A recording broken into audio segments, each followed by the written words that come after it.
Hey, it's a Turkey Day edition of This Week in Pro Football, okay? Coming to you from JAKIB Studios. We're going to have Sal Paolantonio on to talk about how the Eagles have taken off and who this guy Saquon Barkley is actually starting to remind him of. Gary Myers will join us later to talk about how the Giants managed to bury Saquon for 6 years. We'll take a good look at your Thursday games, and we've got all your starts, sits, props, picks, everything for Thanksgiving Day and for week number 13. It's all next on This Week in Pro Football. It's time for This Week in Pro Football, a deep dive into the key issues and marquee matchups in the National Football League. For the next 60 minutes, we invite you to sit back or lean in with host Pat Callahan as we preview the week's Eagles matchup, big games, breaking stories, and all news NFL. It's This Week in Pro Football, right now on JAKIB Media Sports. Hello, everyone. Pat Callahan joining you for week number 13 of This Week in Pro Football here on JAKIB Sports. Thank you very much for joining me here on YouTube. You can give me a follow, please, on X at TWIPF Pat. You can follow the network at JAKIB Sports here. We can talk about football 24/7. And don't forget, you can join the chat here and talk to us throughout the day. I tried last week to debate with Sal about does Eli Manning belong as a first ballot Hall of Famer? Sal says yes. I'm going to try my luck with Gary Myers. I don't think he's as erudite as Sal is. I'll try that, and you're welcome to weigh in too. And also as to how these Philadelphia Eagles have all of a sudden begun to just crush people. I told you a few weeks ago, it reminded me of 2022. The Eagles now are just clearly demonstrating that they are demonstrably better than most other teams, at least in the NFC. We're going to get a dose of AFC football in the next couple of weeks as the Eagles play the Ravens and the Steelers. I'm going to go through the Eagles schedule and the Lions schedule with Sal in just a few minutes. We're going to talk about the question to me is, I guess we should call it this month in pro football is, can the Eagles realistically catch Detroit for that number one seed? The number one seed is the king. Yeah, it would really, really help to bring the Lions to Philadelphia. I know I'm jumping the gun. I know that. I know that the Eagles are going to have to get through at least one, if not two playoff games. But I think it would just be vital to get Detroit out of that comfy little garage they play in Michigan.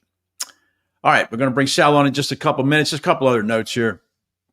We'll do a little good, bad, the ugly from week 12. I've got, as I mentioned, Gary Myers coming at the top of the hour to talk about the NFC East.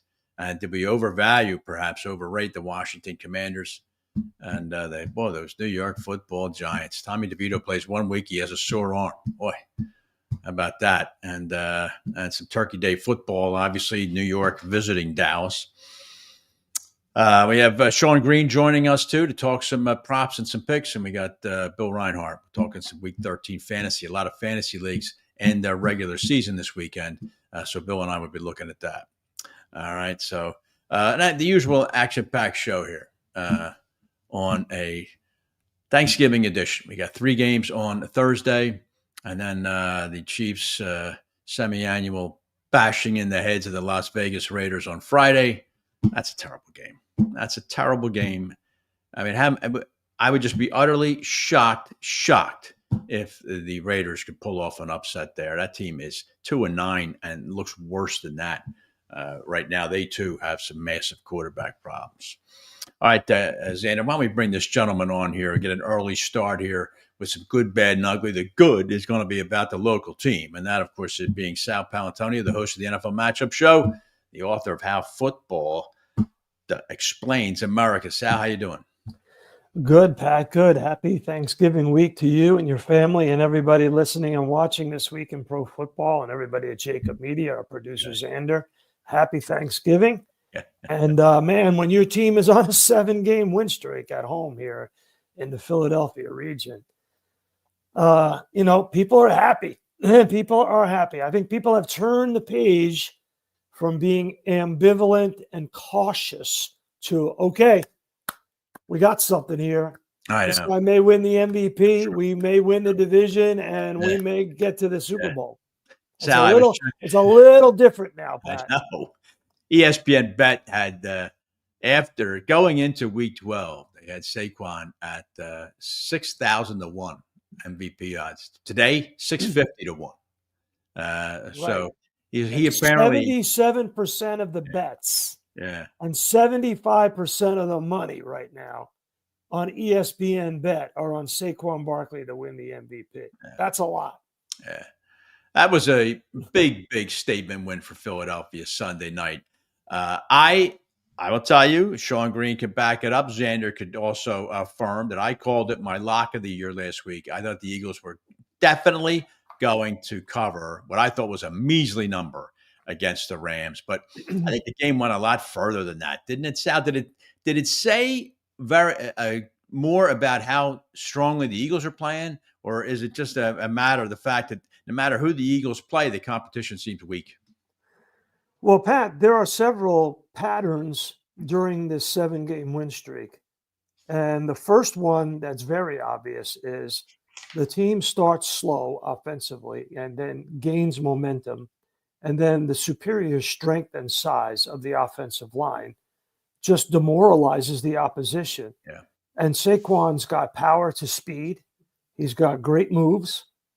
He's obviously feeling like he knows what he's doing. He said after the game to Melissa Stark on Sunday Night Football, quote, "I came to Philadelphia because I think I can rewrite my story."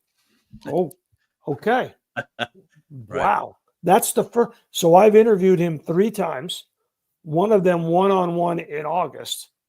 That's the first time I heard him say that. And he's saying it now because he believes what he's doing is going to rewrite the story of Saquon Barkley. And moreover, the story of the NFL, because for years in this decade, there's been a devaluation of the running back. Right.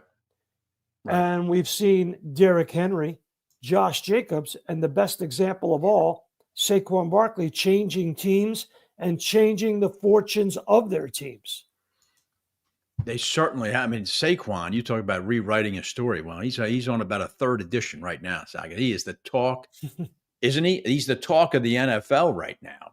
But you mentioned that Eagle offensive line. It was so notable to me, Sal, because you've heard me talk about this, how defensive lines, if they're small, they wear down into December and November and December. And the Eagles look to me to outweigh that Ram defensive line by about 50 pounds a guy. And I think it's going to continue to pay bigger dividends as you get into late December and January. Right. And what you see early on is these defensive lines have some wins. You know, they're able to win on pass rush win or blocking or whatever to get to the quarterback or to get some kind of negative yardage. But then as the game progresses, they get worn down again by the superior size. So I know you look at my Instagram, Sal Pal, ESPN, and one of the more popular ones that I've done in the last 3 weeks is on right now. And it's based on this next level Gens X stats. I don't even know what you call it. Stat. Right. Against the Rams, I'm going to just give you this number. It's going to blow you away. The Eagles had 264 rush yards before contact. Yeah. That's their most in a game since ESPN began tracking that stat in 2009, and the most by any team in 7 years. And Saquon Barkley had 213 rush yards before contact himself, the most by any player since the stat has been tracked, which means he ran the ball, Pat, with the rock in his hands in an NFL game in prime time for 213 yards before any Rams defender laid a glove on him. Yeah. I mean, that's almost impossible to do. Of course, you had the 2 long runs, and I don't know, maybe one or both of them entered into that stat, but it's just ridiculous. To even run 70 yards without anybody touching you is almost impossible. Twice? Yeah, to do it twice. Also, according to ESPN stats and information, you had sent to me, Saquon is on pace to run for 2,000 yards at an average of 6 yards a carry. He's at 6.2 right now. And as you pointed out, the last time that was the only time that was done and not when no player has ever done that and not won MVP. The last guy to do it, Adrian Peterson in 2012. So maybe they could dust off that old bromide about that. It's always a quarterback award, because right now this guy, he is a serious contender. He is. So only 2 NFL players in the illustrious 100-year-plus history of the league have rushed for 1,400 yards, 10 touchdowns, and averaged 6 yards per carry through the first 11 games. They are Saquon Barkley and Jim Brown. Oh. That's the list. Okay. That's not a bad list to be on, Sal. So, when you're in the same sentence with Jim Brown. And nobody else. Yeah, that is a statement you just shake your head and you're like, okay, well. That is serious company. That's why he said to Melissa Stark, I'm out to rewrite my history. Well, I think, and it's funny, when we get back, Sal, from this short break here, what I want to do is I want to ask you, who is Saquon reminding you of? And I'm not jumping the gun on this guy, the fact that he's playing so well. It's just this running style. I'd like to get your take on who he reminds you of in terms of the NFL's greats. I also want to look at the 2 schedules of the Eagles and the Lions. Yes, I'm going to break my show's rule, and I wanted to see if, in your opinion, there's even a chance that the Eagles can grab that much-coveted number 1 seed off these Detroit Lions, because that, to me, is what's left to do. We're going to do all that with Sal Paolantonio next as we continue on a Thanksgiving edition of This Week in Pro Football, presented by Kennedy Auto. Welcome back. We've got another exciting play underway at KennedyAuto.com. That's right. At KennedyAuto.com, you can browse their entire inventory from home. The customer is scrolling hundreds of Ford, Mazda, and Subaru vehicles right at his fingertips. He made his selection and got a bottom line price set directly to his email. He could go all the way. And the deal is good, all without leaving his couch. Incredible. KennedyAuto.com. Enjoy your ride. Discover the essence of true community banking with First Bank, your trusted partner across Eastern Pennsylvania and New Jersey. Their network of branches brings you convenient access to dedicated personal bankers who understand your unique needs. At First Bank, you're not just a customer, you're a valued member of the community. Additionally, they are excited to announce the opening of 2 new branches in Media, Pennsylvania and Trenton, New Jersey, bringing their personalized banking services even closer to you. Connect with any member of the team today at their Westchester office, conveniently located at 849 Paoli Pike, or call them at 484-881-3800. First Bank is an equal opportunity lender and member FDIC. Johnny Apple's restaurant and bar opened in 2001 and for over 20 years has been serving great food and good times to Bucks County residents, friends, and family. Ideally located at 184 Buck Road in Holland, Johnny Apple's offers a terrific array of steaks, seafood, and daily specials. They also host private parties and affairs of any size. For excellent food, great company, and a relaxed lunch or dinner, check out Johnny Apple's restaurant at 215-953-9900 or at johnnyapplesrestaurant.com.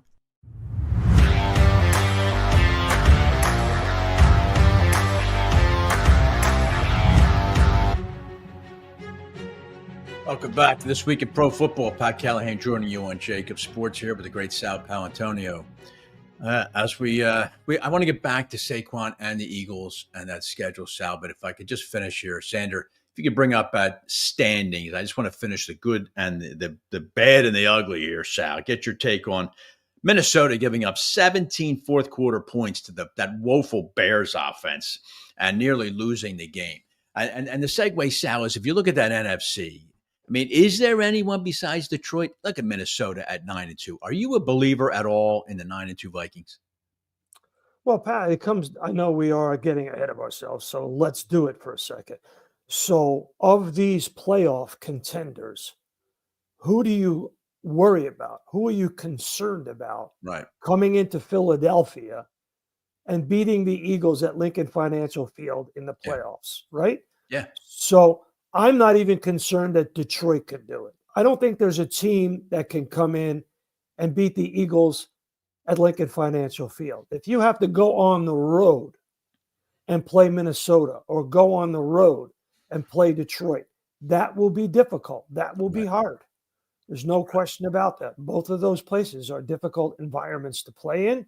Both of them have great defensive coordinators and a very active and energetic front seven. So both of them will be hard. If it so happens that you have to go to Seattle, that would be hard. Atlanta, no. Washington, no. Arizona, no. So, it's two places really. Yeah. But I don't think either one of them are a problem coming into Philadelphia. If the Eagles were to get the number 1 seed, I don't see how they don't punch their ticket to New Orleans. That's fair. That's a fair comment. And I would actually, I guess, shrink it a little further and say to you that I don't believe in Minnesota. I don't believe in Green Bay. I don't believe that Sam Darnold or Jordan Love can beat the Philadelphia Eagles the way they're going right now. I just don't buy it. And Washington, I think, was a little bit exposed, Sal, last week, and the NFC South and NFC West. I think there's an appreciable difference between the football being played in Philadelphia and Detroit and the entire rest of the NFC. Well, I think Green Bay is a little bit of an issue. If you have to go to Green Bay, for sure, I would see that because they got the running back. I mean, Pat, you got to look at the way the game is being played right now, right? So this is the first time since 1978 that two teams are playing one another, the Eagles and the Ravens, that are averaging over 150 yards per game rushing. So we are back to medieval football, 70s football, Pat, with these two teams. You remember the 70s, Pat. They went out and changed the rules in the game because it was getting to be so difficult to watch. Right. And here we are. Now, you have two dual threat quarterbacks, and we can go through this game if you want to at some point. I would like to. I think I think this is a possible Super Bowl preview down at M&T Bank Stadium. No question about it. Right. Huge game. Huge. Right. It is. You're right. We kind of get I got to stop looking back, start looking forward here. There's too much ugly to even talk about. I'm not going to do it. Xander, thanks. You can pull that. The ugliness is all over. I'm not going to talk about the New York Giants anymore. I'm just not going to do it, Sal. They bounce off the bottom, a new bottom every week, but the heck with that. Instead, I want to circle back now to Barkley and just ask you with what's going on with him. Who does he remind you of? His running style, especially over the last few weeks. I mean, he's extremely quick the way he hits the hole. And he seems to have a tremendous knack for following his blocks, and boom, he's through the hole like that. Does his running style remind you of anybody? He's a freaky combination of different backs. I think he's definitely got his own style. He is power to speed like Derrick Henry. Derrick Henry is more upright like Eric Dickerson. Right. And Saquon is a little bit like Shady McCoy, for sure. A little bit like Barry Sanders. But Sanders did not have that power. Sanders had, of course, great maneuverability between the tackles and the ability to miss tackles or make them miss, which is what Saquon has. Right. Derrick Henry just steamrolls you. Right. He's not a make-you-miss guy. Right. And he runs upright like Eric Dickerson. But when Dickerson hit the hole, it was like he was shot literally out of a cannon. I know. And that's the way these two guys are. Yeah. So there's only been two backs to reach a running speed of over 21 miles per hour this year. And they are Barkley and Henry. And they're playing in this game. Yeah. And they're sizable guys too. Let me hit you with two names and just tell me quickly if you think I'm on the track here. Todd Gurley in his prime. I'm talking about 2017 now. Yep. I mean, he Terrell Davis is another one. Yeah, Davis, I thought of him too. Davis was a function of a really great Shanahan running system, that outside zone read run that made Clinton Portis, Terrell Davis, and others and many very, others. very good. Yeah. Yep. Yeah. And the other name I'll hit you with is Curtis Martin. Very savvy, very smart runner, but again, a guy who could catch it, who could run with it, who could find the holes. Hall of Famer. Hall of Famer. TD, Hall of Famer. Right. Yeah. Yep. Curtis Martin, Hall of Famer. Eric Dickerson, Hall of Famer. We're talking about Hall of Famers here, Pat. It's crazy. I just promised I wouldn't do it, and here I am. But I got to ask you this question. What does it say about the New York Giants organization? This guy was lining up in their backfield for 6 years, and they never seemingly could figure out what to do with him. I mean, what does that say about the fact that no one thought, you know what, we got to bulk up this offensive line, and this is our meal ticket, and we're going to go. Well, the Eagles have the best offensive line coach in the NFL. That's Jeff Stoutland. It's called Stoutland University for a reason. They took Mailata, who was a rugby player, and picked, I think, in the 7th round from Australia. Had never blocked anybody in his life in an NFL game. And now he's making a gazillion dollars as a Pro Bowl left tackle. Yeah. So that's Jeff Stoutland. When you got the best offensive line coach and you got a perennial Pro Bowl right tackle in Lane Johnson, who's going to Canton, and you had Jason Kelsey going to Canton, and you got Mailata, who's a mountain of a man and has really learned the position under this tutelage of this coach. There's no comparison, Pat, between what the Giants do and what the Eagles do year in and year out. And, you know, I grew up in New York. I grew up around Giants fans and Jets fans my whole life. And it is amazing to me that you have all this power and money in New York, and they can't figure out how to get their football teams out of the dumpster fire. That's it's amazing, crazy. Sal. It's crazy. I'm telling you, we could devote a whole show to it. I'm going to, sometime over the summer, I might do it. And I'm not lamenting the fact because I'm here now, and Eagles fans and the Eagles organization, someone said to me when I was on the road last week or 2 weeks ago, Sal, what's up with your fan base? And I looked at him and I said, Philadelphia doesn't have a fan base. Philadelphia has a family. It has a community of people that support one goal and one team, and that's the Philadelphia Eagles. Don't talk to me about fan bases. You have a fan base. Philadelphia has a family. That's fair enough. Fair enough and well put. All right, before we get to Eagles Ravens, I just want to do this with you. I'm going to rattle off to you the remaining schedule of these two teams because, as I mentioned, I'm positing anyway that it's Eagles Lions, and it's just a matter of where it's going to be. But I want you to tell me, listening to these two remaining schedules, whether the Eagles have a legitimate shot to make up this game on Detroit. The Eagles at Baltimore, home to Carolina, home to Pittsburgh, at Washington, Cowboys, and then the Giants. I think that's at minimum, Sal, 4 wins, if not 5 wins there for Philadelphia. Yeah, well, you know, there are pitfalls in that schedule, and it's going to take a lot of discipline. You just lost Brandon Graham. Bryce Huff is coming back who knows when from the wrist injury. So you're a little shorthanded on pass rush. And some other players are going to have to fill in those gaps.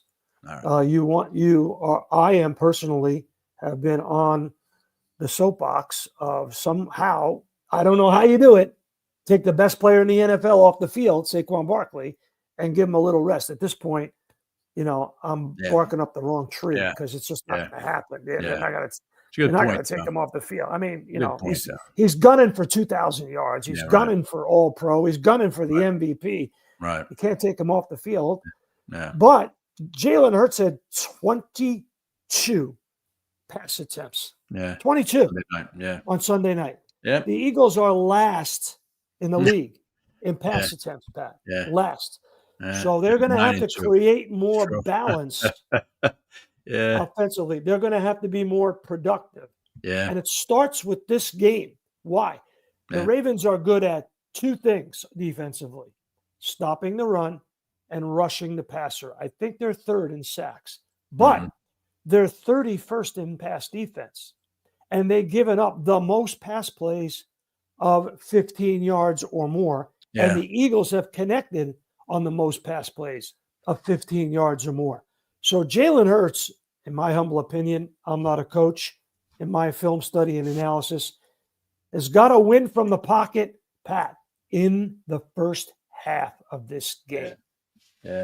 I'll tell you, Sal, maybe I owe Lamar a little bit of an apology, Sal, because you know I've been on him forever, October Lamar, but he is playing very well this year. He's number 1 in the NFL in passing yards. That's amazing, and to me anyway, for a team that has a Derrick Henry, and yet Jackson really does he ever even have a Pro Bowl receiver? No, that's right. And his yards, they come in gulps. If you watch Zay the Ravens Flowers play, is not going to the Pro Bowl. No. Probably not. But I mean, he's got Mark Andrews, but Mark Andrews has been on and off the field with injuries. But I think the presence of Henry pulls the secondary and the linebackers way closer. Of course. And also, I mean, you know, he's he's the ultimate dual threat quarterback. He's the prince of dual threat quarterbacks. And this year they added the King Henry.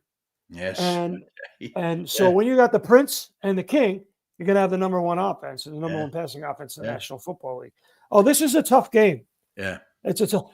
Listen, Pat, the two places that I've gone to most in my career at ESPN are Lincoln Financial Field and M&T Bank Stadium. I have been around the Ravens. I covered both of their Super Bowl runs. I've covered pretty much every big game of Lamar Jackson's career. I knew last year they were going to lose once they abandoned the run in the AFC Championship game. Right.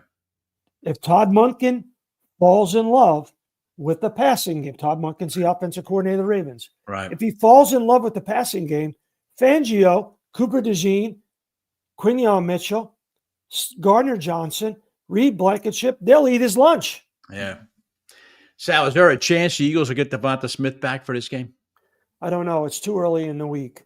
It's Tuesday. They don't put out any kind of practice or injury report till tomorrow. Right. Tomorrow is really a glorified walkthrough. Right. It's a short week. I'm not sure what the practice schedule is on Thursday for either team on Thanksgiving Day. I think players come in the morning and then they go home and have Thanksgiving with their families. But it's a difficult week. And both teams are coming back from L.A.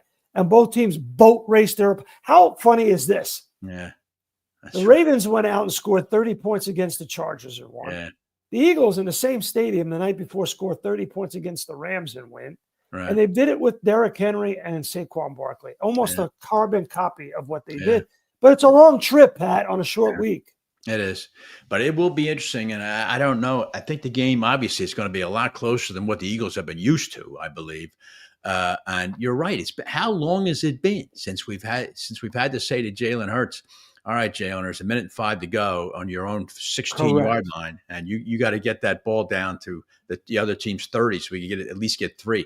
It'll be interesting to see how he reacts. He's done it many, many times, but the Eagles. Can he throw them into a lead? Yeah. Can he throw them out of trouble on third down? And then can he throw them into a win if they have to come from behind in the fourth quarter? Right. This is a huge test. Pat, this will be the number 1 rated regular season game of 2024. Yeah, I think it's going to be. It's a big one. It's a big game in that regard. It's the biggest game left on Philly's schedule. And but I think the Eagles, Sal, I don't know. I think they're getting on a little bit of a mission here. I like their chances. I like their chances against Lamar Jackson. Well, they are a 3-point dog, and they are 2-0 outright as an underdog this year. New Orleans and Cincinnati. Yeah. And I believe both of them were on the road too, right? They were both on the road. It's funny. You think back to that New Orleans game. The whole season seemed to hang in the balance. Remember, they pulled it out at the end, and now they haven't blinked since Philadelphia. So a great test on Sunday. Listen, I want you to have a good Thanksgiving. I know that you get all of Thursday off, right? You actually are going to take off. Is that correct, pal? We are going to take off on Thursday, but we'll be back at it. And then, it's buckle up, lace up the boots, straight on through to the Super Bowl. And with the Eagles on a 7-game win streak, there will be no rest for Uncle Sal. I can tell you that right now. Wow. Look forward to the matchup show then. I know you'll be focusing on Eagles-Ravens, at least some part of the show. So look forward to that, Sal. And I want you to have a nice, easy day Thursday, okay? Watching Giants-Cowboys. That'll grip you nonstop after Detroit buries Chicago. But I want you to enjoy it, and thank you very much for joining me today. Look forward to talking to you again next week. God bless the Callahan family. All right. Thank you very much, pal. I appreciate that. Thank you, Sal. All right, Sal Powell joining us right there. One thing before we take a break, just to finish the thought there. Detroit, their final 6. Chicago, Green Bay, their wins. Buffalo at home. Now, that's probably Detroit's toughest game left. Buffalo at home. At Chicago, at San Francisco, which I don't think is a tough game anymore for Detroit, and then home to Minnesota. I think the worst Detroit goes is 14-3. It's going to be a race all the way to the wire, So if Philly wants to get that home field edge, they don't have much margin for error. All right, when we get back, we're going to switch to some little fantasy football here. I can continue my weekly shrieking at Bill Reinhard, who puts up with it in his usual inimitable fashion. And we'll do that. We'll talk some fantasy, some starts and sits, and Bill's got some Turkey Day one-offs for you. We'll do that next on This Week in Pro Football, presented by Park Bank. Welcome to Park Bank, a return to better banking. With 7 locations across Philadelphia and South Jersey, we prioritize your financial well-being with a blend of modern amenities and traditional customer service. Our professional team is dedicated to providing tailored banking solutions, whether you are opening your first account, planning for retirement, or expanding your business. Our services include a wide range of personal and business banking options with competitive deposit rates and products. We are committed to making your banking experience seamless and efficient, with the latest technology at your fingertips and the personalized support you deserve. Park Bank, your community. For more information, go to parkbank.com. That's Park, P-A-R-K-E, bank.com. Member FDIC. Concrete Cutting Systems Incorporated is the concrete cutting specialist in the Philadelphia area since 1995. And they've become the specialist in the Pittsburgh area as well. These guys are celebrating 28 years as the industry leader in the field of concrete cutting and robotic demolition. So if you have a project that requires any type of concrete cutting or drilling, concrete demolition, or interior excavating, call the specialist, Concrete Cutting Systems, located at 2514 Orthodox Street in the heart of Philly. Call them at 215-533-0652. With a fleet of over 70 service trucks, Concrete Cutting Systems Incorporated is always ready to service all of your concrete cutting, drilling, and concrete demolition and highway sealing needs. These guys are the only full union concrete cutting company based in Philadelphia. So don't delay. Call the boys today at 215-533-0652. And be sure to check them out on Facebook and Instagram at CCSINC_Phila or on the web at concretecuttingsystems.net.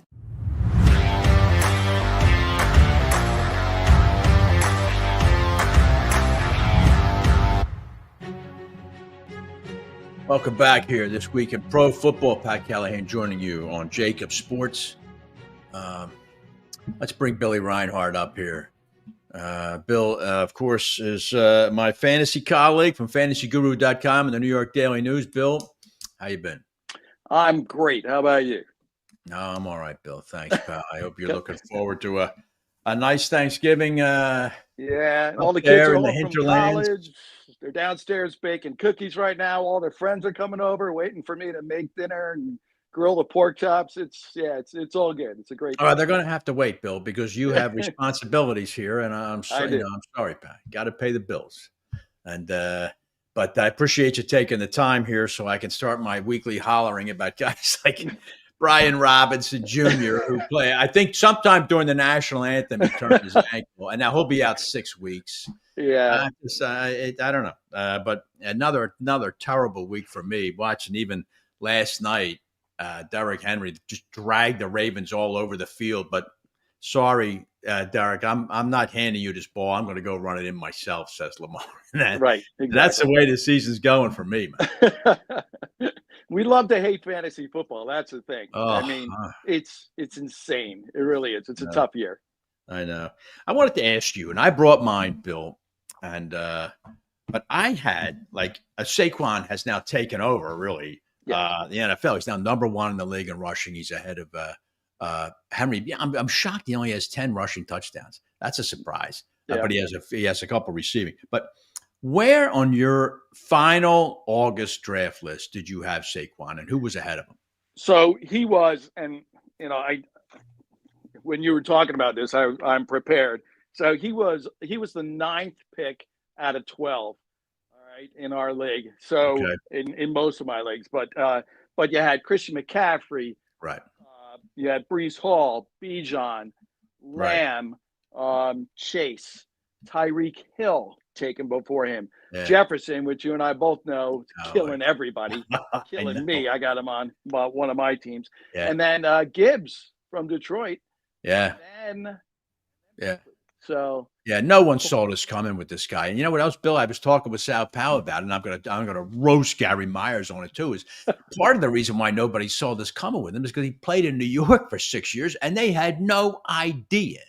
They picked this guy second in 2018. He was the second guy off the board, and yet they had no idea how good he could really be. But Gary always makes the point. I mean, they're not using him in Philadelphia like they used him in New York. It's a different system. It's a different blocking scheme. They're taking advantage of his skills, and I laugh at the Giants because they picked Daniel Jones over Barkley, and now they don't have either one of them.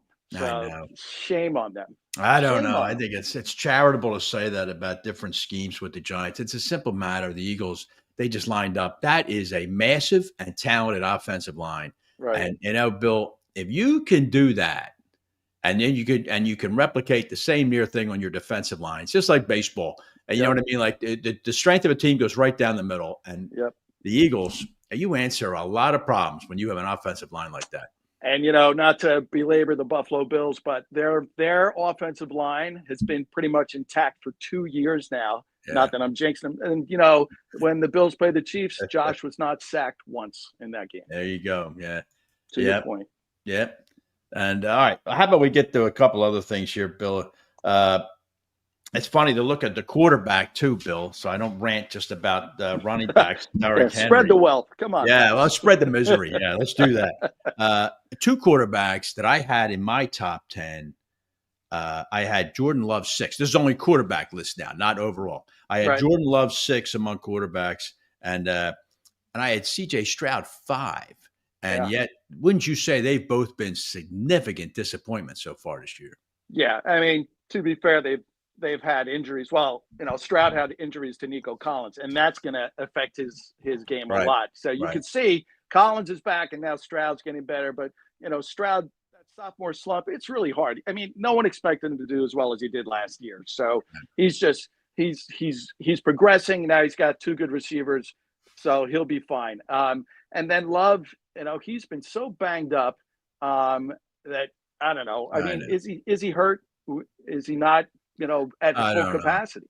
I don't know, Bill. Now, let me ask you this now. Thursday night, 28-degree weather in Green Bay, night game. What are your thoughts on Jordan Love and the Packers receiving? So it's funny you say that. The Dolphins, number 1 quarterbacks in fantasy, and they're number 2 against the wide receivers. So it's going to be tough sledding for the Packers in that weather. Trying to throw the ball anyway, I think it's going to be really tough for the Packers to be successful. I think it's going to come down to who can run the ball the best, and we'll see if A-Chain's up to the task for Miami. I think Miami's going to win that game, Bill. I do too. I think Miami's starting to play some serious football right now, and I think they're anxious as a team to dispel the notion they can't win in cold weather. I think usually that third Thanksgiving game is a death blow for the road team. They don't want to be there, but I can see Miami coming out of here with a win. They always play well in Buffalo in the cold. They do. Yeah, they do. Packers 8-3. I'm not buying it. I'm just not buying it. I'm not buying Minnesota 9-2 either. I just I guess somebody has to win the NFC. Sam Darnold. Oh, Sam Darnold. God help us. God help us. Justin Jefferson, 1 catch for 7 yards in 60 minutes. I don't know, Bill. Thank God he had overtime to get that second catch. I know. He doubled his. That's right. Bill, I want to read off some teams to you. I've been dragging you through this mud every week, seemingly, but there's some teams here that I just think have become fantasy ghost towns. And I want to know if you, for week 13, are looking to start anybody from these teams. I'll start with the San Francisco 49ers. I didn't play George Kittle last week like an idiot. Picked up Brock Bowers on the waiver. Thought, okay, but Kittle 6 for 82 and a touchdown. Is he the only 49er right now worth playing? Yes. Well, Purdy, if Purdy plays, he gets you 2 touchdowns every game since week 6. That's okay. Debo's hurt. Juwan Jennings disappeared. I don't know what happened to him, except the quarterback issues. But look, CMC, I think he's hit a wall because that guy's averaging 3.4 yards per carry. Last year, 5.5 yards a carry. He's not himself. And I'm laughing because they still have Jordan Mason on the sidelines, a banger.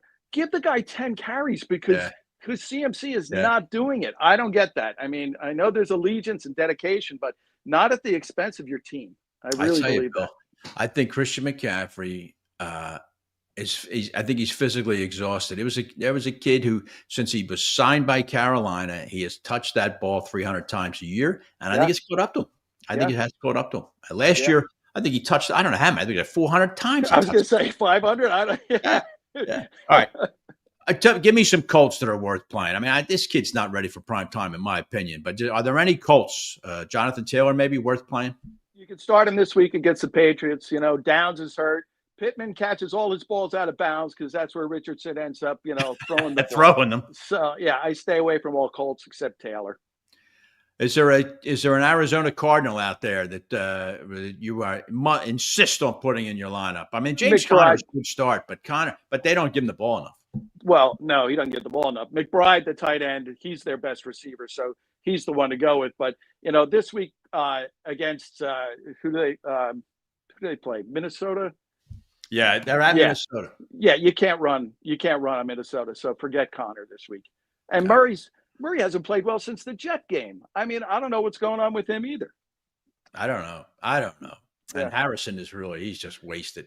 3 points, 17 points, 2 points, 5 Last team I want to hit you with is a team that scored 34 last week, but let's not go berserker. 2 of them were special teams touchdowns, and that's the Cowboys. Oh, yeah.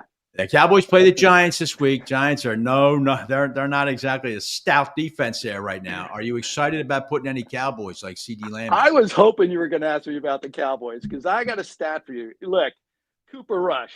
Now, we know he threw a lot of bounce passes on that night game a couple of weeks ago. But in 2 games, he has 600 yards and 3 touchdowns. I mean, that's Josh Allen numbers right there. He's been unbelievable because he's just compiling. They can't run the ball. So if you're desperate for a quarterback, throw him in against the Giants. He's going to have to throw 35 times. And you can put CeeDee Lamb in there as well. Those are the only 2 Cowboys I touch. And I'm not recommending picking up Cooper Rush, but he hasn't been as bad fantasy-wise as we think. All right. That's fair enough. On the other side, I picked up Tyrone Tracy on the waiver wire. Of course, the first thing he does is fumbles the ball. Sorry. I don't know, Bill. Oh, my God. Sorry. Not to be outdone by Kyron Williams, who fumbled again for the 8th time this season. I don't know, Bill. I don't know. I had him, too. I had Tyrone Tracy. He fumbled. 2nd week in a row, he fumbled within the 5. And then the next time they get down at the goal line, they put in Singletary, and he gets the touchdown. So right, just a minute on the nighttime Thanksgiving matchup. We mentioned about the Packers. Right. How about the Dolphins side? Are you excited with that? Again, warm weather team going north, night game, cold weather, but Miami playing extremely well. What are you doing with your Dolphins? Well, Tyreek Hill all those years in Kansas City, cold's not going to bother him at all. Okay. Tua can get him the ball. I'm fine there. And, Waddle finally showed up last week. So now I think it's going to be Tyreek Hill's turn this week. And then don't forget the tight end, Jonnu Smith. He has been playing lights out. He's had 5 red zone targets and 2 touchdowns the last 2 games. So I'm excited about those guys. How about for Sunday then, Bill? I know Friday you're going to load up on all your Raiders because they'll take it to Kansas City like they always do. Amir Abdullah, I picked him up last week because I had to. The guy had 17 points for me. So, but that's the last time you can start. Bill, I'll tell you, I played Brock Bowers. I think he had 2 for 3, something like that. Oh my God! But anyway, thank God they're rid of Minshew. That helps. But well, not that way. You don't want the guy to get hurt. All right, Bill. All right, easy.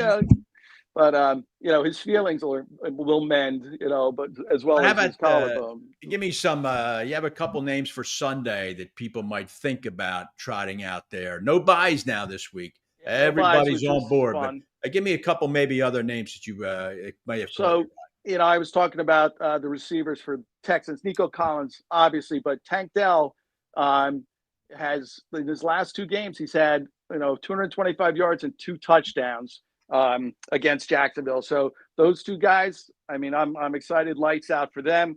You're going to shoot me, but I think Breece Hall has a good game. I wrote in the Daily News. Yeah, 2 TDs 2 weeks ago. Yeah, I know. I wrote in the Daily News that the Jets have to give him 25 carries. It's coming out tomorrow. I'm sure all the Jets coaching staff reads my column, and they're going to say, Bill Reinhard said, if we want to win, actually, I called them turkeys. I said, if you turkeys want to win, give the guy 25 carries. He's averaging 5 yards a carry. So instead of letting Aaron Rodgers throw for 6 yards a carry and making it 25% of the time, give it to Breece Hall, let him get his 5 yards, and win the game. I mean, it's that simple. I think, Bill, I would predict that. I think Breece Hall has a heck of a finish. I think he has a heck of a finish. I think he's going to win people a lot of fantasy championships because he's going to come on strong right now. Because you're exactly right. Just give him the ball. And let's not – you knock it off, please.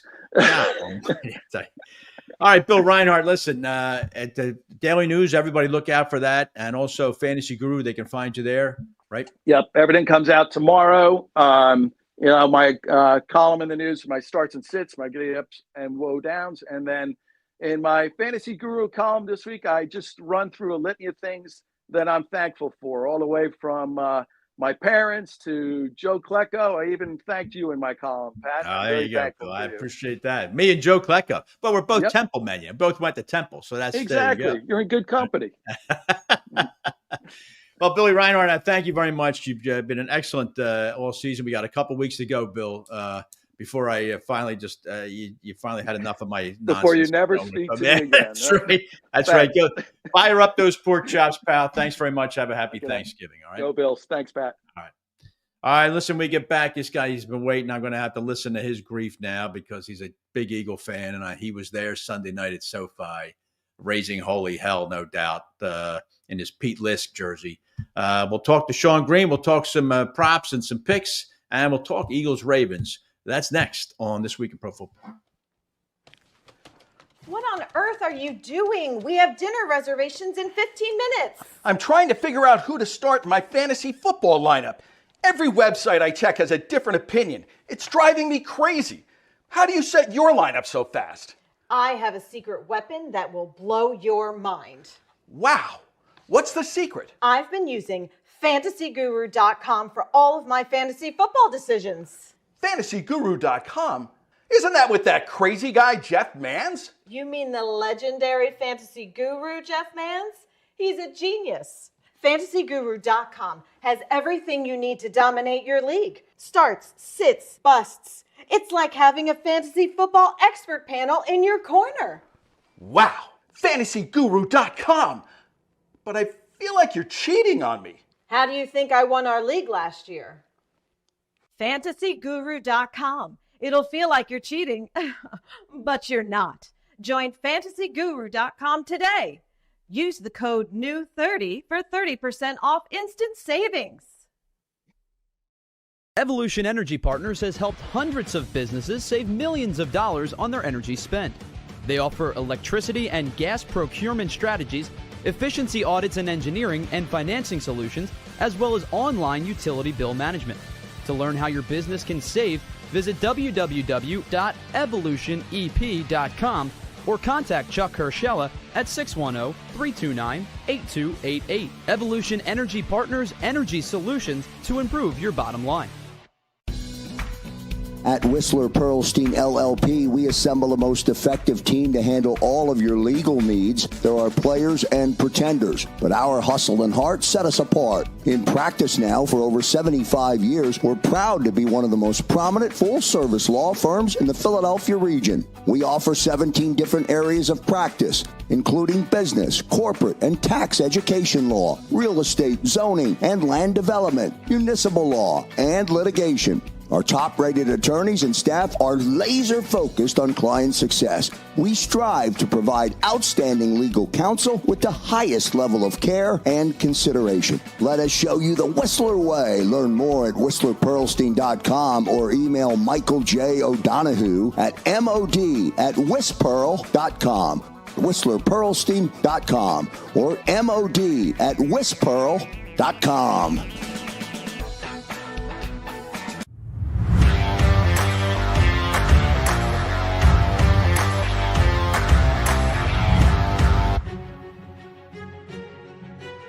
We're back here this week in pro football. Pat Callahan joining you on JAKIB Sports. Don't forget, you can join the stream here. You can join the chat, and we'll take a look and see what comments are coming out here.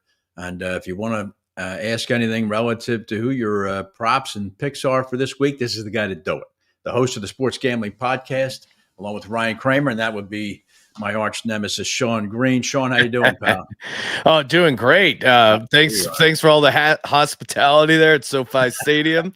Had a great evening amongst my fellow Bird fans. Yeah, that was a lot of fun, Pat. I was thinking about you. Unfortunately, it didn't go your way, but it was good times.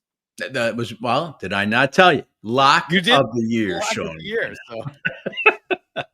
I thought that was no way, Sean. That was a 3-point number. No way. All you need to do was, before the ball was snapped, when the Eagles had the ball, look at the mountainous guys in white who were 50 pounds heavier than each of the guys in blue. And Sal Paolantonio, his stats borne it out. Saquon was averaging 8 yards a carry before he was touched.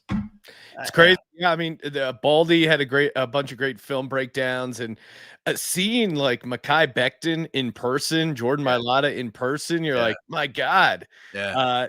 Saquon deserves all the a ton of credit, and he's having an amazing year. But this Eagles offensive line, if there was like a group MVP, I think the Eagles O-line certainly deserves it. I think so. I think, and it's amazing too. Sal mentioned Jeff Stoutland, who's the Eagles offensive line coach. The Eagles offensive line, they are durable too. They look at the Rams as a counter example, Sean, because I know you're out in Los Angeles. They have a different offensive line every single week. And you cannot, I think, play consistent winning football when those guys aren't like pieces of a puzzle. You know what I mean? No, yeah. And to your point, Stoutland is awesome at bringing a guy like Becton, who is seen as a complete bust, washed up, a waste of a draft pick. And they plugged him in at guard, and he went from tackle to guard. He was tweeting out today. He's like, "Hey, football is fun again. I'm loving this team." So the vibe's certainly high for the Eagles this week and this season so far. I forgot, Sean, to ask you this last week, but I'm going to do it now. I said, do you have something you could look up or tell me? What would you have to plunk down if you wanted to bet, and what would your return be if you were betting on a Detroit-Philadelphia NFC Championship game? Yeah, so it's kind of interesting because they don't have specifically that bet because they'll do like the Super Bowl matchups, but they won't necessarily do the conference. Okay. They don't do the conference, but I would say it's probably, if you could find someone offering it, it would be like Eagles to make the conference championship, Lions to make the conference championship, parlay those together. Right. It would be probably close to even money because obviously you have to get both teams right. Yeah. I know it seems like, hey, that's definitely what's going to happen, and it's hard to see otherwise right now, but there's always that surprise team. It feels like I know, Sean, but I look at the NFC and I just see a lunar landscape of teams other than Philadelphia and Detroit. I don't see any team in the NFC that concerns me at all. Besides those two, really. Even I don't want to hear Minnesota 9-2, Green Bay 8-3. I don't want to hear it. Minnesota's 9-2, Pat. But are you scared of the Vikings at all? Do you think they're a good team? I don't. No, still. I don't care what helmet you put on him. It's still Sam Darnold, and Jordan Love is not the same guy. He's not. That's all. Jordan Love my co-host Ryan, that's his favorite prop every week is Jordan Love to throw an interception. He hit it in every game he's played except last week, so that's been an auto play. There you go. Well, look. I want to do this. Give me a little rapid fire here. I am on the Sports Gambling Podcast website, which is everything that anybody of this particular bent needs. But I just want to run through these Thanksgiving Day games and give me a sentence or two on each one of them, because my lock of the year 2. I know I'm feeling my oats now, Sean. You're gonna have to put up with you this. got the second lock until I'm wrong. Until I'm wrong, you got to put up with it. Is Detroit -9.5, because Detroit loves to crush you. And I think the Bears are eminently crushable right now. Give me your thoughts on Lions-Bears. Yeah, I agree. I mean, Lions got embarrassed last year on Thanksgiving game. Jared Goff and Dan Campbell haven't won a Thanksgiving game. You're facing a Bears team coming off an overtime game. I'm with you. I think they win big. Yeah, I think you're right about that. Last year, Green Bay went in there and shocked Detroit. Campbell will remind his team of that probably every 5 minutes. Yeah. All right, the dinner time game, which all of America will settle around their TVs to watch this beauty, the New York Giants at Dallas. I see you guys both on Big Blue. Tell me about that. Yeah, I mean, the angle here is, have you seen the Dallas Cowboys play at home, Pat? They're giving up like 40 points a game at home, and I think Dallas messed up. They won that game in Washington. They weren't supposed to win that game. Now they're coming off a win. The Giants got embarrassed, and I think they get up. They make this at least a game. I don't think either team should be favored by 3.5 points. So it's going to be ugly, but give me the Giants. And I think the Giants, they actually get a pickup there if Drew Lock is the starter. I think he's demonstrably better than Tommy DeVito. But the night game, I'm swimming against the tide here. I know that that Thursday night, that Thanksgiving night game is a tough sell for the road team to go out there, especially a warm weather team like Miami going to a 28-degree setting like Green Bay is going to be that night. I like the Dolphins here, but I see you guys are on Green Bay. Yeah, I mean, I understand the case of wanting to fade this Packers team because they're kind of fraudulent in my mind. And, you know, they had a very good situation against the 49ers. This is another good situation for them. I mean, Tua has never won a game in his career in football where the temperature has been below 40 degrees. So, Pat, if you're expected to win, you witness history. So history, you're witnessing history. Neil Armstrong walking on the moon and Tua winning a game where the kickoff is below 40 degrees. I see the case though. I get wanting to zag where everyone's zigging, but I'm sticking with the chalk there and taking the Packers. All right. And of course, the other game, Sean, I'd like to get your feedback on is what is a big game. I'm not sure it's Super Bowl preview, but it could be. Lamar Jackson, #1 in the NFL in passing yards. That's amazing to me. But there he is. And the Ravens both teams coming off late night games. The Eagles Sunday, the Ravens Monday, and traveling all the way back across the country. So there's no real advantage gain there. Slight one for Philly, I guess. Ravens a 3-point home favorite against the Eagles. Give me your thoughts on this game. I see you stole my lock thing there, Sean. So tell me what you think about this one. Yeah, no, I actually really, really like this Eagles team. You mentioned the offensive line, and if you're an offensive line that can push people around, you can move the ball against this Ravens team. And the Ravens are kind of in an interesting spot here. They played the Monday night game. Eagles do have an extra day of rest, but then they have a big division game against the Steelers. This is going to be a tough game for them to get up for. And the Eagles, meanwhile, they had that big win against the Rams, but I think losing Brandon Graham, because he was such a big piece for the locker room, I think they're going to go out and win one for him. So I think they get up big. As a fan, I'm almost worried about their next game a little bit more than this one. And I think Hurts actually has a big game. No one in the Ravens secondary can guard A.J. Brown. So big, heavy dose of A.J. Brown. Last week was the Saquon game. This is going to be the A.J. Brown game. I thought actually Sean, last week was going to be an A.J. Brown game, but they didn't need him. They didn't need to do it. Obviously, when your running backs averaging 70 yards a carry, it's not really necessary to get your wide receiver one involved. I asked Sal, but he was very non-committal about the availability of Devonta Smith. I think if Smith is available, and I hope he is because I need him, I think, yes, the Eagles can throw the ball. That is not a good secondary in Baltimore. No, you can exploit it. And, if Quentin Johnson didn't have rocks for hands, he might have had a big game. I mean, Pat, I look like a total idiot. I'm like, this is going to be a Quentin Johnson game, ton of opportunity. And he got all the targets. He got all the passes. Herbert gave him the ball right there. He just completely stone hands the opportunity. I don't think that's going to happen with A.J. Brown and Devonta. So I think, but I'm with Sal. I don't know if Devonta's 100%. I think that hammy's a little worrisome. Oh, man. I need him this week. I'm dying at receiver. But all right, Sean, before I let you go, just give me a couple props on this game that may have caught your eye. For the Eagles? Yeah. Yeah, I mean, just take over A.J. Brown receiving yards. It'll be posted in like the low 80s, 82.5. I think he has another 100-yard. I mean, he had a quiet 100-yard receiving game against the Rams. Smash any of the passing stuff, starting with A.J. Brown. All right.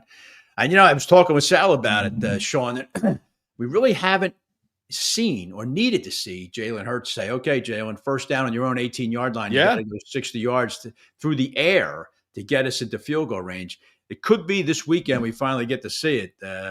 Eagles off this these 7 wins in a row they've had. They've been pretty comfortable.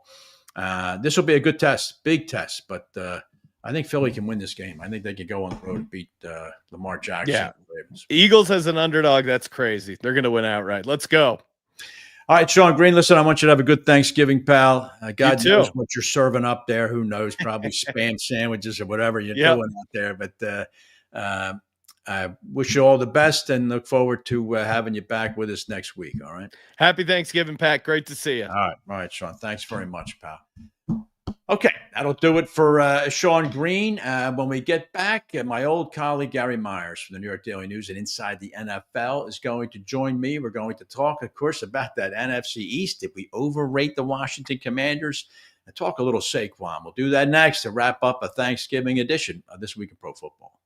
Somewhere on the blue planet lies a hidden gem, nestled in the heart of lush greenery.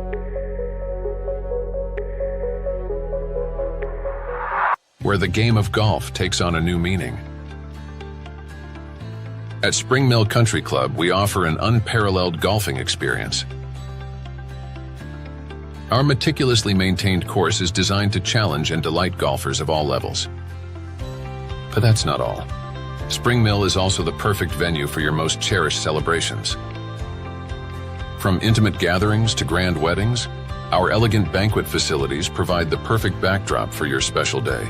With exquisite cuisine, personalized service, and breathtaking surroundings, every event at Spring Mill becomes a cherished memory. Let us be a part of your journey, whether it's a round of golf, a celebration, or a once-in-a-lifetime wedding. Spring Mill Country Club, where every moment is extraordinary. Visit us today and create your unforgettable story. Welcome back. We've got another exciting play underway at KennedyAuto.com. That's right. At KennedyAuto.com, you can browse their entire inventory from home. The customer is scrolling hundreds of Ford, Mazda, and Subaru vehicles right at his fingertips. He made his selection and got a bottom line price set directly to his email. He could go all the way. And the deal is good, all without leaving his couch. Incredible. KennedyAuto.com. Enjoy your ride.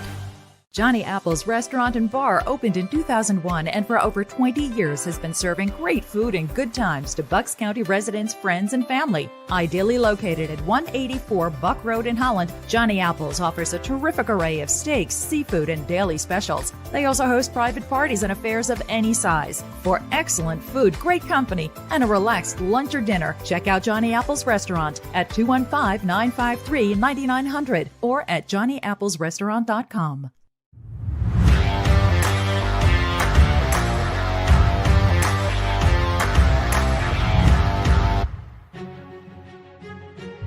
Welcome back here this week in Pro Football, Thanksgiving edition. Thank you all for joining me today and whenever you watch the show. Gearing up for the usual onslaught of NFL football over Thanksgiving weekend. We'll take a look at the schedule in just a few minutes. But for now, I want to bring this gentleman on, this distinguished gentleman, the author of the book Once a Giant and many other books, all of which would make great Christmas gifts. You should check him out. All you got to do is Google Gary Myers, and, of course, the longtime writer for the New York Daily News and the Dallas Morning News. Gary, how you doing? I'm doing great, Pat. How you doing? Early happy Thanksgiving. All right. Thank you very much, pal. The same to you. And I want to start with this, a quick tour of the NFC East, Gary. The Washington Commanders were kind of sailing along there, 7-2 record. They have hit a serious pothole right now. The Commanders sitting at, I think, 7-5 now. 5, yeah. And they really played terribly last week against Dallas as a 10-point favorite. Do you think we overrated the Commanders, or do you think the Commanders lacked a little maturity in how they played last weekend? Well, I mean, first thing to remember, obviously, it's a long season, and we tend to make these long-term judgments based on short-term results. So we had Jaden Daniels is the next great quarterback in the NFL after the first 2 months, and without giving defenses a chance really to try to catch up to him. I think long term they're going to be fine. Short term, it still might be a struggle for them to make the playoffs. Oh, they do not have the toughest of schedules. I looked it up a few minutes ago. Titans, Saints, Eagles, Falcons, Cowboys. So a lot of winnable games in those last 5 for Washington that they might have built up enough of a lead early on, stacking some victories early that they can withstand, how they've played as long as they turn on after Thanksgiving. I remember covering the Cowboys all those years. Tom Landry always said he wanted to have his team playing its best football by the time it made the turn for home. And he always said Thanksgiving, when the Cowboys always played on Thanksgiving, signified the turn from home. So as long as they had the arrow pointing up at that point, he was happy, as long as they were in position to then make a run. And Washington is in a position to make a run. It's just a question, what do they do with it now? All right. Just a word about the New York Giants, Gary. We don't need to talk about them that much. We just do one word about them. Just a nightmarish game last week for the Giants at home. The Giants, actually, Gary, if I'm right about this, they've yet to win at home.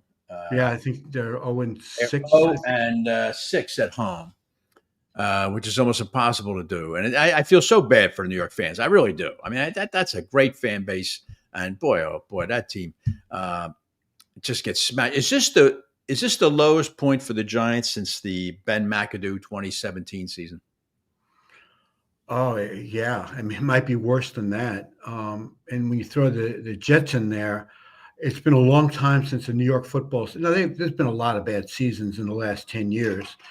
Jets have made the playoffs since 2010. The Giants twice since they won the Super Bowl, but haven't got past the divisional round.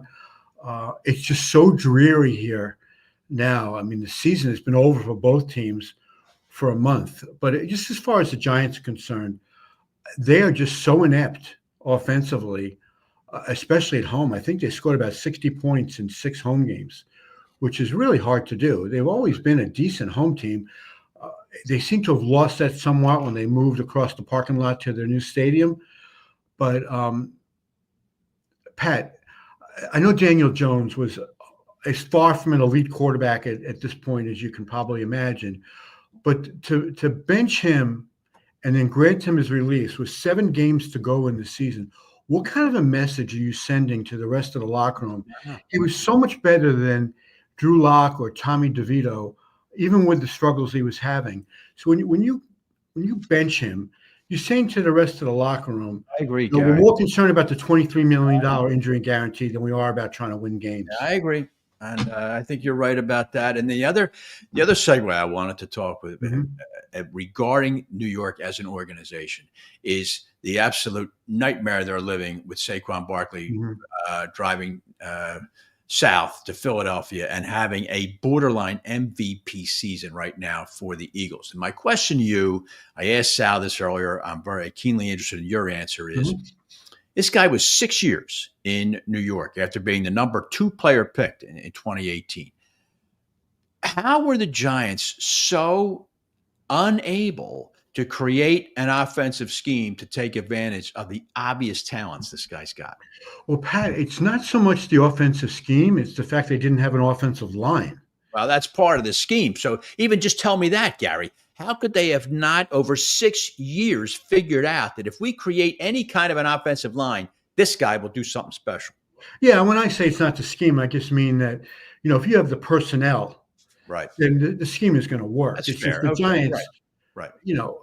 Andrew Thomas, the left tackle, was hurt a good deal of last season, which hurt Saquon.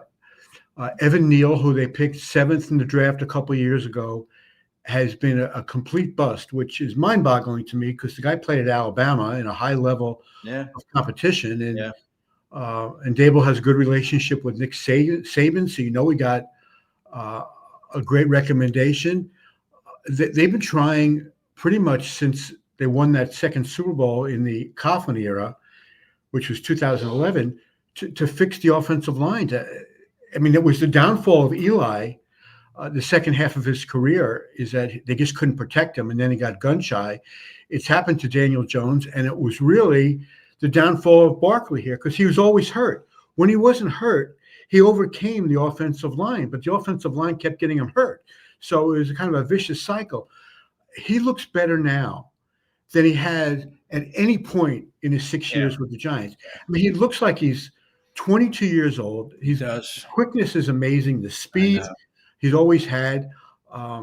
He just looks refreshed. They're using him properly by giving him some breaks during the game, by putting Gainwell. I mean, I think he is the MVP of the league right now. He's made the biggest difference on his team. I mean, Lamar's just doing what Lamar always does, and they've lost 4 games.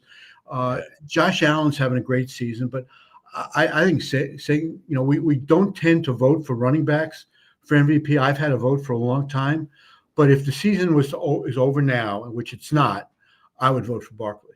Yep, that's well put. He's on a pace for 2,000 yards and 6 yards a carry. And as Sal pointed out, ESPN Stats and Information pointed out, every time that's happened, that running back has been named league MVP the last time. You know what, Pat, I just want to say one thing about him. You know, when the Giants drafted him, he had the reputation, and I only covered like one other guy like this in my career, and that was Tony Dorsett, that they said he can score from anywhere on the field. Yeah. But we didn't see a lot of that with the Giants because he was getting hit before he would get back to the line of scrimmage. I know, Gary.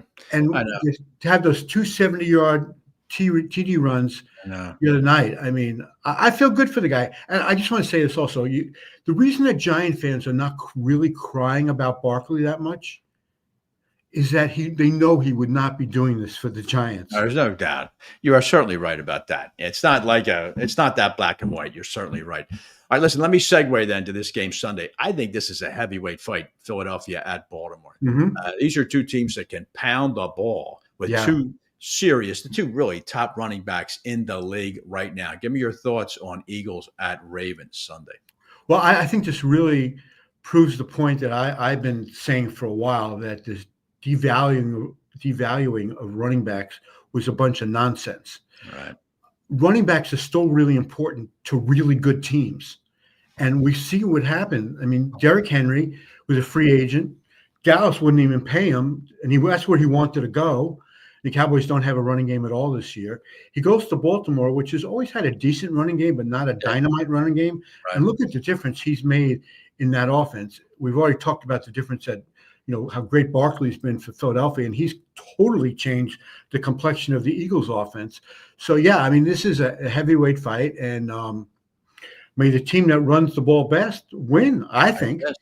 I guess that's the way it's going to be. You have it'll be an interesting study in contrast at the quarterback position. Mm-hmm. Two quarterbacks who can run, but they don't do it quite the same way. I'll give Lamar Jackson credit, Gary. I've been very critical of him because he just doesn't show up in December, January. But he's having a hell of a season right now for the Ravens, and it'll be an interesting matchup if it becomes a passing game between those two, which I don't think it will. But if it does, it'll be interesting to see which one outshines the other.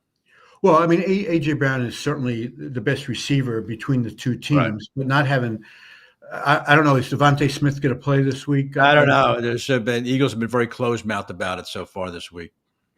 Yeah, so Baltimore's receivers, you know, the depth chart is a little better, although they don't have anybody as good as Brown. Right. I do think Lamar throws it much better than I could have ever imagined. You know, having watched him at Louisville somewhat, that's a part of his game that's become very underrated. That is still underrated, rather, because I think he's become a really good thrower of the football, which I didn't anticipate. And he is the most unique guy running the ball that I've ever seen. I mean, he's almost like Gumby. Is that one part can go over here, one part goes over there. He does have remarkable fluidity when he's running the ball. He's so much fun to watch. He is. He's that's going to be a lot of fun, I think, that game on Sunday. Gary, I wanted to take a peek ahead here and just ask you this on the NFC, because I've been beating this drum the entire show. Do you see any circumstance in which in the NFC the championship game is in Philadelphia, Detroit? That it's not Philadelphia, Detroit? Yeah. Well, you figure that if things continue on this path, Detroit would have the 1 seed in the bye, but that can easily flip-flop. I mean, it's still a long way to go, and it's only one game difference. They are the two best teams in the NFC at the moment. But if I were Eagle fans or Lions fans, I'd still worry a little bit about the Niners if they can get healthy. I mean, Ayuk is out for the year, but if McCaffrey can stay healthy and then they get Brock Purdy back for the last month and his shoulder is okay, I mean, that's a big if. I think the 49ers can be dangerous. I wouldn't really be concerned too much with the Vikings because I know Sam Darnold's having a really good season, but I've just seen too much of him over the years that I don't think he's capable of winning a big time playoff game. Who am I forgetting? And nobody from the NFC South. Or Green Bay. I'm not. Oh, Green Bay, not, right? Okay, yeah. I'm not impressed. I am not scared of the Green Bay Packers. I'm not. So, Philadelphia, Detroit, NFC. I'd sign up for that right now. I think that would be a lot of fun to watch. And it's just a question of, I was positing with Sal earlier in the show, if the Eagles could wrest the home field from Detroit in that game. I think that is absolutely critical. But looking at the Lions' schedule, I don't think they're going to do it. The Lions have one game up on them, and the Lions' schedule not difficult the rest of the way. Yeah, I haven't studied the schedule yet, but not only the home field, Pat, but it's also getting that week off. Yeah. In baseball, we see how these wild card teams, the survivor of the wild card game, actually benefit when they go and play the division champs that have had that week off, because they get some momentum going. And sitting around an extra week in baseball, I think, is detrimental. In football, I think it's really advantageous. Gives you second bye in the season, chance for everybody to heal up. Maybe if you rest guys a little bit in the last regular season game too, it gives them 2-3 weeks between really strenuous games, which it's the healthiest team. The team that has most, if not all, of their best players healthy going into the playoffs that I think often go the furthest. Yeah. All right. But also the huge benefit too for Detroit, Gary, is they play those games indoors. They're a team built to play indoor football, and it helps them immensely. And they've played it all season long. They only really played 2 outdoor games in bad weather, Chicago and Green Bay, and all the rest of their games are either warm weather or indoors, and they just feed off it. Well, I'll tell you what. If I was an Eagles fan, here's what I'd be looking at. You're projecting ahead. One is indoors. I think the roof was closed that day. Maybe it was open, but Jared Goff threw 5 picks in Houston. He's very capable of doing that almost any Sunday. Right. I just think he's that kind of quarterback. He just fires it. He trusts his arm so much. Right. You can get into his head a little bit. The other thing, going back to the NFC Championship game in San Francisco last year, is, and I know Dan Campbell when he played for the Giants, and he's a really good dude, but he coached a horrendous game. Yeah, I remember messing up those field goals, going through a down, Sal said the same thing a week or so ago. You're right. Yeah, and has he learned a lesson? And when he gets back into that big moment again in the playoffs, is he going to have that brain lock and go by those stupid charts? I know, the Go analytics. by what you see, the parcels. Go by what you see. Have a feel for the game. Don't let some kid from Harvard who sits in his office, running numbers through a computer, tell you to go for it on 4th and 1 when you should kick a field goal. Or 4th and 4, for that matter, Gary, or whatever it was. You're exactly right. It's ridiculous. All right, Gary, listen, before we let you go here, I do want to engage you just a little bit in front of the cameras on this fight we've been having about Eli. But I'll tell you this, Sal Pal, who I respect as much as you when it comes to football knowledge, he agrees with you 100% that this guy is a first ballot Hall of Famer. Yes, I think I'm in a distinct minority here. No, I don't think you're in a minority at all. I think he's let me ask you this.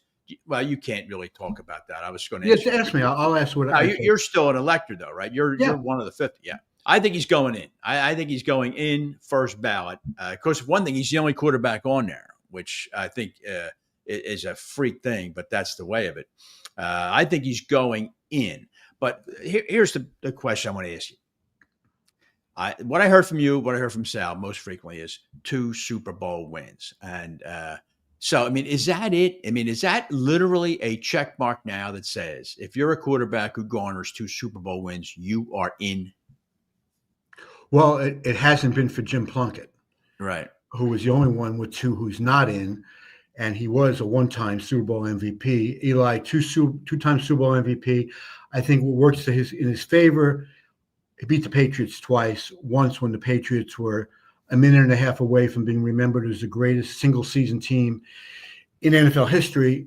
He also beat Favre and Rodgers in the playoffs in those Super Bowl runs at Lambeau Field. He might be the only one to do that. He might be the only one who ever had a chance to play both those guys at Lambeau in the playoffs. I'd have to look that up. But he was not along for the ride in those Super Bowl runs. Both times when they were 4-0 in the playoffs, he played really well. He got the snot kicked out of him in the championship game in San Francisco on the second Super Bowl run and kept getting up, and the Giants wound up winning in overtime in that game.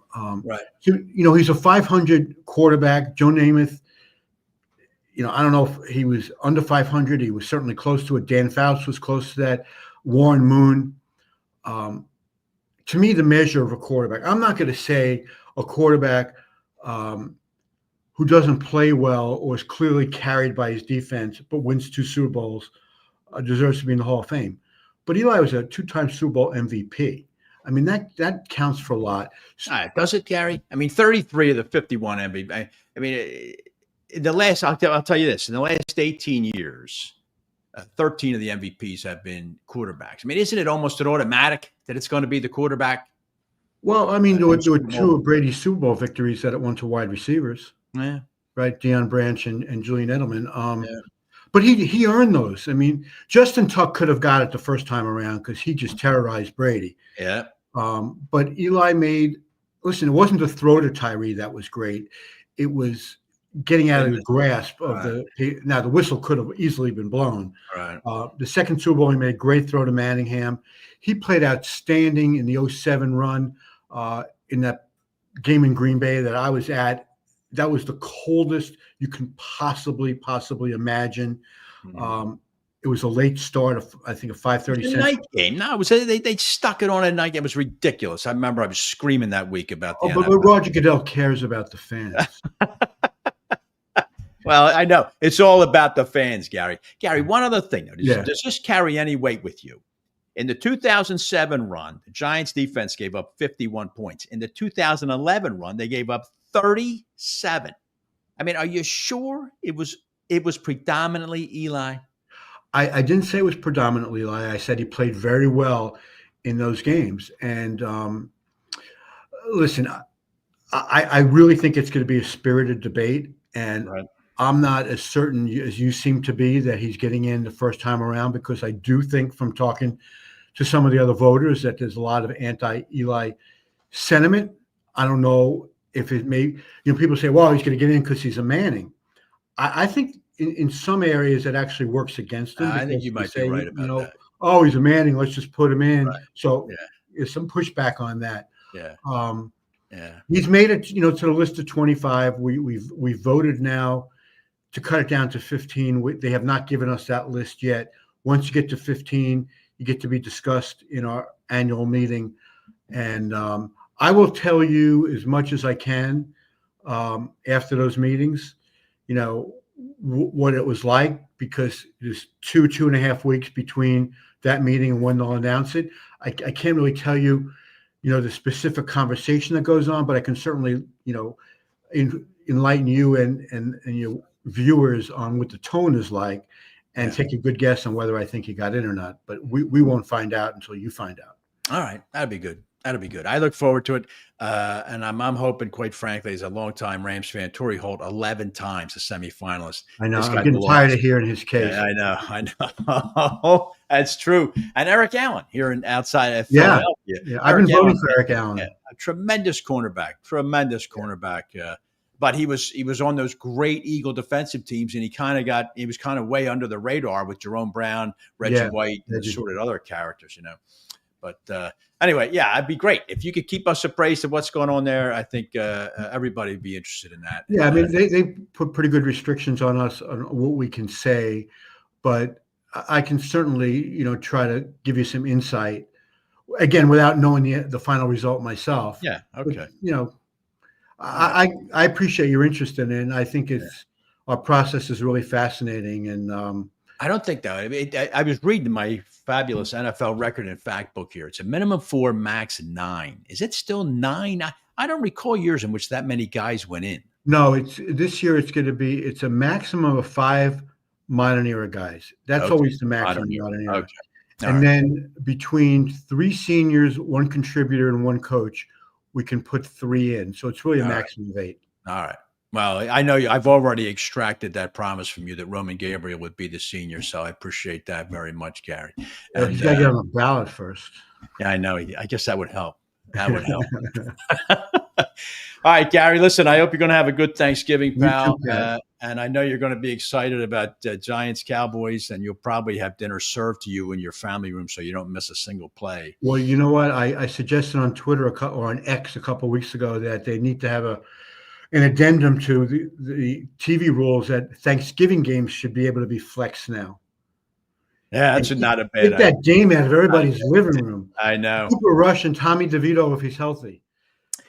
At Gary Myers is a great follow because when Gary comes up with an opinion that New York fans don't like, the responses are always a pleasure to read.